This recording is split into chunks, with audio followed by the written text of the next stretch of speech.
Hey, it's Pat Flynn here, and I've been podcasting for 12, 13 years now, a very long time. Anyway, I'm here to give you 50 podcasting tips in 15 minutes. Let's do this. To start off, mention other podcasts on your show. Why? Because when people subscribe to those podcasts, your podcast will show up under related podcasts on their podcast pages on Apple. And what's cool is you can get new listeners just by doing that, even if you're not a guest on their podcast. The best length of your podcast, as far as how long it should be exactly how long it needs to be for the value that you want to give. Just provide value, and that's the biggest thing you should worry about. Your podcast artwork is very important. Actually, it's one of the only things besides the title of your show that people see before they make a decision to go and listen to your podcast and potentially subscribe. Most important, just make sure that as you design it, it looks good, even small on a little screen. That's really important because most people listening are, in fact, on a mobile device. The best way to grow your podcast and get discovered is to be a guest on another person's podcast. Listeners' apps are already open, it's more easy to find you, and they hear your voice. And not only that, you are getting endorsed by the host that has spent all this time building trust with that audience. There's no better way to do it. If you want to be a guest on another podcast, start with people who you know first, people who have a podcast, of course. If you see a podcast that you might want to be on, but you don't know that person, try to get an introduction and find somebody who knows both of you. Tell more stories. People absolutely love stories. Even if you're teaching, even if it's something technical, tell a story. Stories get remembered and they are more likely to get shared. Invest in a great microphone. Audio is the most important thing when it comes to podcasting. Obviously, even if it's a video podcast, a microphone will make all the difference in the world. My top recommended microphones are in the description, ranging from cheap prices that sound great to nice, expensive, very high quality podcast microphones like this one. When you speak into the microphone, speak about a fist lengths away, unless you are this guy, in which case maybe you want to be half a fist lengths away for the best quality sound. Use a shock mount to hold your microphone. It actually kind of suspends the microphone in the air. These little rubber bands here absorb any sort of vibrations from your desk or your computer fans or anything like that, so you don't get like humming noises inside your audio. Get it and make sure it's the right size for your microphone before you purchase it. Next, get a mic flag for your podcast microphone. It's really cool because it has your brand and your logo on it, this little cube here. You can get it at impactpbs.com. And yes, obviously people listening don't know it's there. However, if you do happen to turn on the camera for a video podcast, it is there. It is branded to your show. And it just looks cool. It makes you feel professional. And that comes across in your podcast audio. Batch process your podcast episode production. What that means is when you sit down to record a podcast, try to attempt to get more than one episode done at a time. This way you can get ahead and not fall into the trap of the content hamster wheel that we've all felt before, where you feel that pressure of the next episode, which just is not a great place to be. In order to do that, you need to, in this tip, plan ahead. Actually put time in your calendar, block out time to plan ahead and come up with the content ideas for your future episodes. This honestly has been one of the biggest things when it comes to revolutionizing my podcast production and just like fun with podcasting. When you edit your podcast, don't worry about removing too many mistakes. Yes, obviously, if you make a big mistake or sneeze or something, but removing every breath and every just takes up too much time. Plus, the final product doesn't actually sound like normal human speech. It sounds fast and it doesn't sound natural. When you get on a call with a guest, number one, make sure they feel as comfortable as possible. I always tell my guests immediately that I'm not recording. It makes them feel like, okay, we're not having to be on yet. And secondly, I use this sort of script and you're welcome to take it from me. And that is,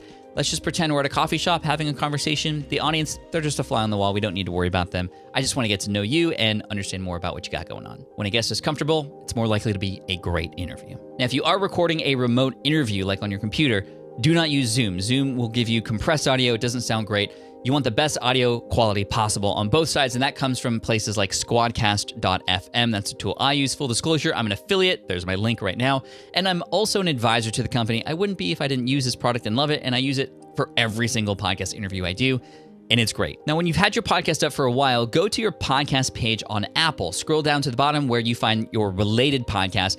These are other shows that your listeners are actually listening to. That's great insight to discover what else they're listening to, but it's also a great conversation starter when you reach out to those podcasters and say, hey, we have shared audiences, let's maybe collab. And it's a good spot to go to find guest podcasting opportunities. Analytics are really important to understand, and from your host server, you can see the total number of downloads that you get. Pay attention to trends over time. You want to obviously make sure you are increasing in downloads, and if not, you might want to make a change. In addition to that, look at the episode downloads and see which ones get more downloads than others. This is an opportunity to discover which topics your audience seems to love and enjoy, and an opportunity for you to discover what to do more of in the future. Also, pay attention to the retention graphs that Apple Podcasts or Google Podcast Analytics will give you. If you see a huge dip or worse, just like a cliff dive, well, that means that people lost interest at that point, and you might want to go back and listen to those moments and go, well, what did I do there, and not do that again. Now, if you're looking for a large number of downloads in a short period of time, one of my favorite ways to do it is called bursting. Maybe you publish 5 episodes in 5 days in a row, just for that short period of time.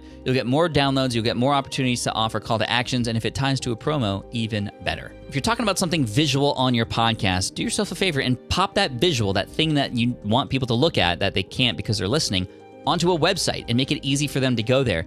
That's going to be enticing enough for them to go there because they're listening to the podcast, and now they're on your website. You can collect an email, you can offer them something else.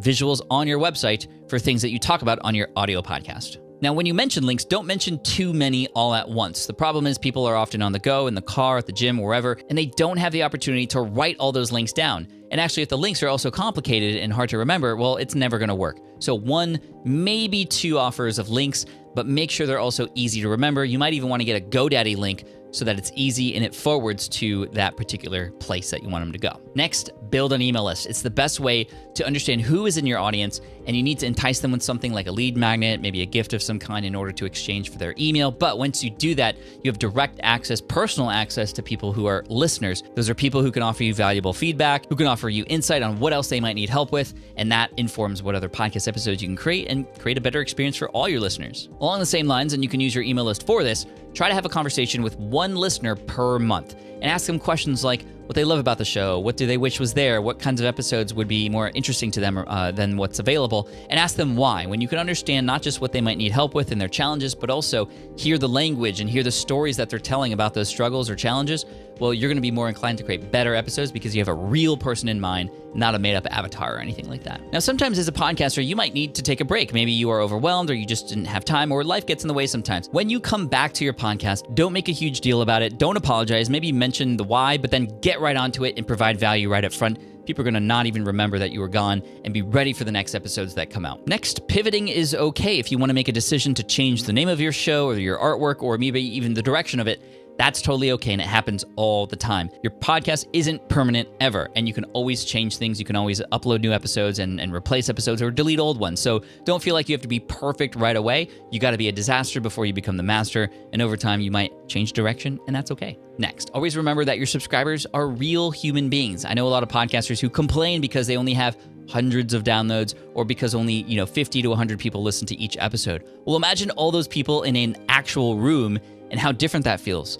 Well, it's kind of like that when people are listening to your show. They're like, imagine they all come to meet you every single week. I mean, that's powerful. So use that connection and use that small podcast of yours as an advantage because you get to know and contact and realize who is in your audience more than somebody who's much bigger who doesn't have the time or availability to do that. Now, if you're going to sell on your podcast, I mean, there's many ways to do this. You can have your own product sponsor the podcast, but I actually prefer to invite the customers and students and clients onto the podcast and have them talk about not how awesome the course or product is, but talk about their transformation. Before, what was life like? What were the struggles? What are the challenges that you had? And then what's life like after? When people hear that transformation story, they're going to want to go to who they got that help from. And of course, that's you and your product. Don't always worry about trying to get A-lister, huge celebrity podcast guests on your show. In fact, the best guests are the ones that are actually more relatable, the ones who are actually members of your audience or other B to C level podcasters. Plus, those podcasters are always going to enjoy conversations with other podcasters, and you're more likely to build a real relationship with them. If you're traveling to a podcast or some event where your audience might be or other friends and connections and colleagues,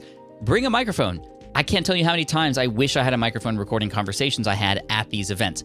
Bring a little handy microphone. You're not going to regret it. As far as travel recording options go, there's 2 that I'd recommend. You can check out something like a micro recorder like the Zoom H6N, which is nice, and portable recorder, or you can even hook up a special lavalier microphone to your iPhone or Android. I prefer the Rode Smart Lav. You can get the extension and even a adapter to have 2 microphones plug in, and that way you can have an interview or just capture some audio on the go. Now, if you're a serious podcaster and you're at home, I recommend a little box called the Rodecaster Pro. Had a video about this, a little review. You can see exactly what it does, but it processes your audio. You can input several different microphones. There's a little soundboard in there as well. And it's just so easy to use. I also use it as a backup recording for my podcast as well. If you can, record the video version of your podcast as you are recording the audio, just so you have it. You can rip the audio out of that video and you can pop that into an audio podcast, and the video could live on YouTube. Here's a quick one. If you need an interview soon for your show and you don't have a lot of time, find a friend or a colleague and maybe do a collaboration or an exchange with them.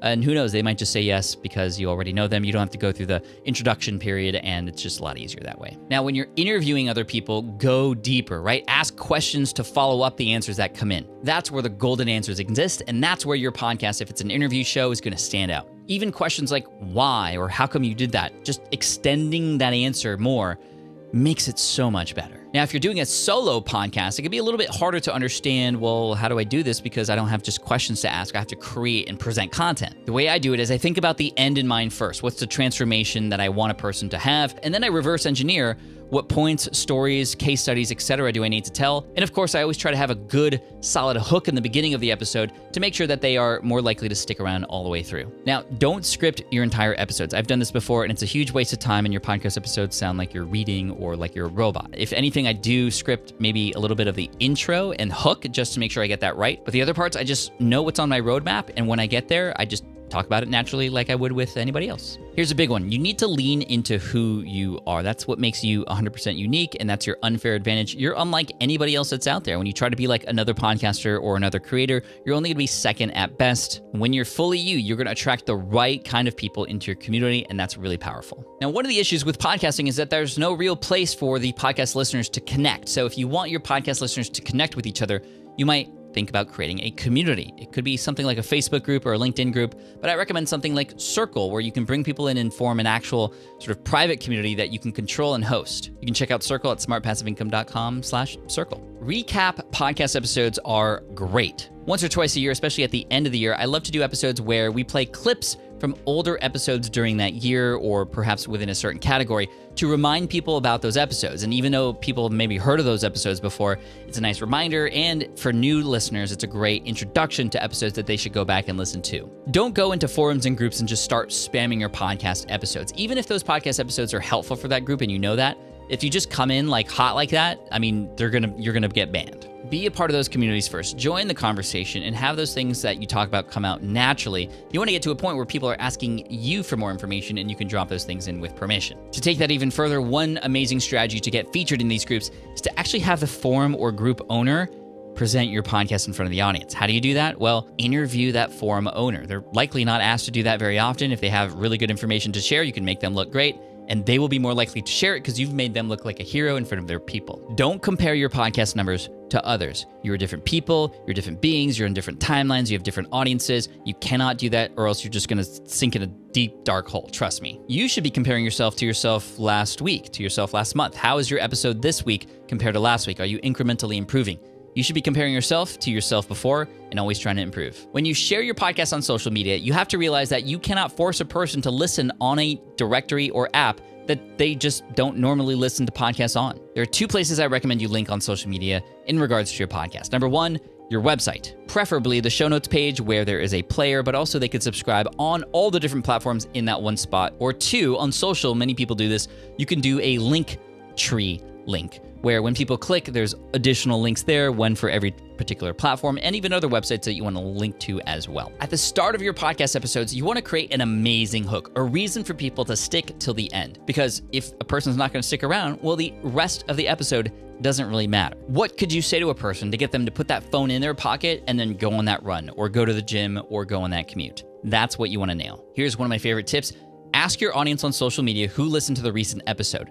Every single person who comments, reach out to them in a direct message and respond with a video and just thank them. Don't ask them for anything, just thank them. You're gonna blow their minds, you're gonna build super fans, and you're gonna realize that there are real human beings on the other end who appreciate you and your podcast. Now imagine conducting a podcast interview and it just wasn't that great. Maybe the guest was a little dry or their answers weren't all that great. Here's the secret. Take one or two clips from the podcast episode and edit those into a show that's mostly going to be you. You can reach out to that person and say, you know what, I was so inspired by your answers to just the single question that I actually created an entire podcast episode just about that. So I play your clip, but I go deeper on it, and I just want to thank you for that. And now you didn't hurt the person's feeling, and you have a good episode that's going to come out. Listicle episodes, or episodes like top 10 this, or the top 5 this, or a list of whatever. People love lists. However, if you want to take this one step further, before you reveal what's on the list, tell a story that leads up to it. In fact, the punchline will be the number or that particular tip. All the music that you play on your podcast should be royalty-free or custom-made for you from somebody that you hired and you know you have the rights to use. I had a friend who licensed music from a band that he enjoyed, and that's all great, right? You could do that, you could pay for that, but those licenses often end, and this person's did, and as soon as that happened, he wasn't allowed to publish any of those episodes anymore, and he had to actually remove the entire podcast from all directories. Don't do that. Custom music, royalty-free, that's it. Have fun. Podcasting is super fun. You can connect with amazing people. You can build relationships. You can build an audience. You can build super fans. It is one of the most fun things I've ever done, and this is why I've been doing it for so long. It's just so fun. As you're ending a podcast episode, don't spend too much time summarizing and going on and on and on about the things that have happened and the things that are coming up. I mean, you can mention some of those things to tease and get people excited. Call to action, great, but err on the side of quick. Here's why. If you give clues that your stuff is ending, people are more likely to be in that mindset to leave, and maybe they're already going to try to find something else. But if you kind of end almost abruptly, I mean, you want to close off, right? But if you end almost abruptly, it's now an opportunity for them to already start diving into the next episode. This is similar to the kinds of things we do on YouTube to hold people's attention and get people into the next video. Speaking of, the next video for you as a podcaster is right there. Thank you so much for watching. Appreciate you. See you in the next one.